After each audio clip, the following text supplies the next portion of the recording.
Quien no haya pasado por una crisis existencial sobre si deberíamos o no seguir jugando videojuegos a pesar de la edad, lo hará tarde o temprano.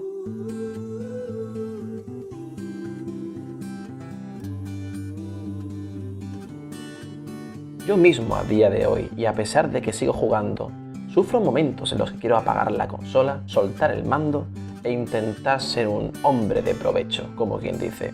Pero al final del día me llama, y no solo por liberar tensiones, entretenerme y soltar la adrenalina, sino sobre todo por las historias. Hay videojuegos de todo tipo y de todos los gustos. La industria está evolucionando y su abanico cada vez es más amplio. Ha llegado incluso al nivel del cine, o más allá teniendo juegos como Death Stranding, donde los protagonistas son ya incluso actores de Hollywood. Juegos pausados, con trasfondo, lecciones de vida, son cada vez más visibles y aunque se llevan dando desde hace más tiempo del que pensamos, estos se hacen notorios con el tiempo. Y aquí entra Rockstar. Lo que conozco de Rockstar, y creo que todos, son los GTAs, el bullying, juegos que van desde el sandbox desenfrenado por las calles a un propio colegio, juegos gamberros con muchas posibilidades pero basados en hacer el parguela, otros como L.A. Noire, ya algo más centrados en la historia, y otros como Red Dead Redemption. Sé que primero tuvieron uno llamado Red Dead Revolver, pero no fue hasta 2010 cuando nos sorprendió con su primera entrega en el salvaje oeste, en los últimos días de John Marston, luchando por su libertad y la de su familia, con uno de los finales más desalentadores, tanto en su propia conclusión como en el epílogo, que he jugado nunca, dejando un sabor amargo, de desesperación, acompañado de que a veces las luchas se pierden aunque impliquemos en nosotros la mejor de las voluntades. Cuando se anunció su secuela, que a su vez era precuela, las expectativas y miedos subieron por igual, y el resultado fue abrumador. Teníamos un mundo no solo el doble de grande que su antecesor, sino que además gráficamente poseía detalles de lo más minúsculos, con un nivel de mimo por las cosas que era enfermizo, al nivel de el pelo de tu caballo está creciendo y esa cacerola se está oxidando si no la limpias bien. Pero más allá de eso, lo que más me sorprendió a mí fue el enorme grado de humanidad que tenía. Porque si John Marston nos trajo aquel mensaje de la redención, Arthur Morgan nos trae un mensaje sobre la absolución.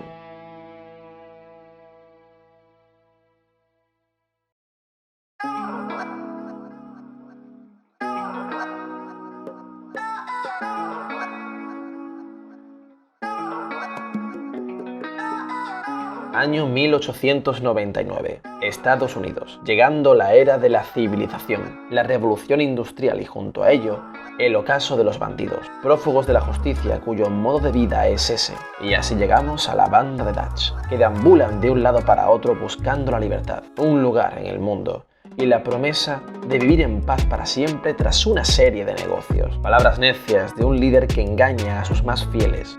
Nos acercamos al conflicto. Arthur Morgan es uno de los más cercanos fieles a Dutch y cree siempre en su palabra, por encima de todo, viéndolo como la esperanza para los demás y creyendo el propósito que ha dispuesto ante todos. Junto a él, descubriremos la realidad de este líder y algo más allá de eso, un giro de tuerca en su propia mente y el descubrimiento de que la traición puede acechar en cualquier lado y que siempre tenemos tiempo de cambiar. Si hay algo que aprendí en dramaturgia y que me gusta mucho es cuando una historia, para el lector o consumidor, está orientada de tal manera que veremos bueno o malo a alguien según ésta esté llevada, orientada de modo que veremos lo que la historia quiere que veamos. Esto no significa que el bueno sea bueno ni el malo malo, sino que la narración está dirigida a que veamos las razones de un personaje concreto como buenas y las de otros como malas, manipulándonos y llevándonos al bando que le conviene a la narración, cuando realmente hay matices de grises, básicamente lo que somos los humanos. Arthur Morgan ve el mundo como Dutch quiere que lo vea, y esto nos hace ver que realmente nuestro protagonista no es malvado, sino que está persiguiendo un propósito pensando que es un bien mayor. Pero la narrativa se orientará de modo opuesto en él, cambiando su punto de vista cuando vea que Dutch no es tan trigo limpio como él creía.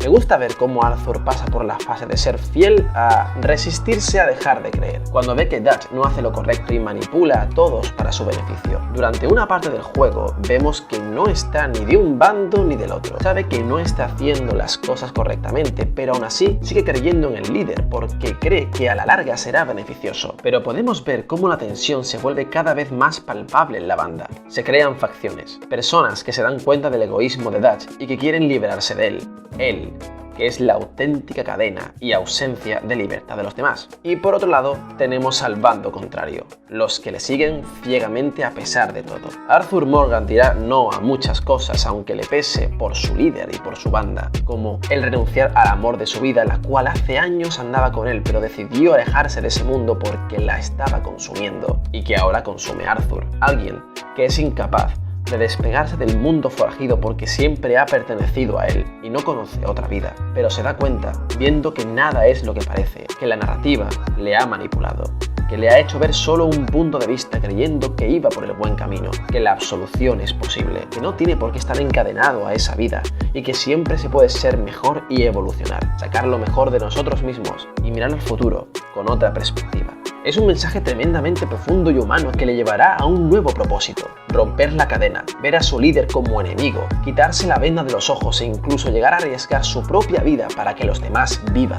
La existencia es como Arthur Morgan la ve, una perspectiva de la vida con la que vivimos, pero que en un abrir y cerrar de ojos puede ser otra totalmente distinta. Y ello no conlleva que sea nuestro final, sino más bien a una oportunidad de descubrir un lado nuestro que desconocíamos, porque todo en nuestra vida depende del ojo con el que lo veamos, la perspectiva que la vida nos haya puesto a nuestro favor o a nuestra contra, toda una vorágine de escalas de grises que puede convertirse en una nueva ventana hacia el horizonte, una oportunidad de ser mejores, una oportunidad de mostrar aún más nuestra humanidad. La historia de Arthur Morgan es de redescubrimiento, de la desmitificación de héroes y de alzamiento de otros, de la complejidad humana y de que, ni de lejos, tenemos el control de nada, y todo esto es mucho. Quien no haya pasado por una crisis existencial sobre si deberíamos o no seguir jugando videojuegos a pesar de la edad, lo hará tarde o temprano. Pero mientras el medio siga mostrándome historias así, valdrá la pena seguir jugando.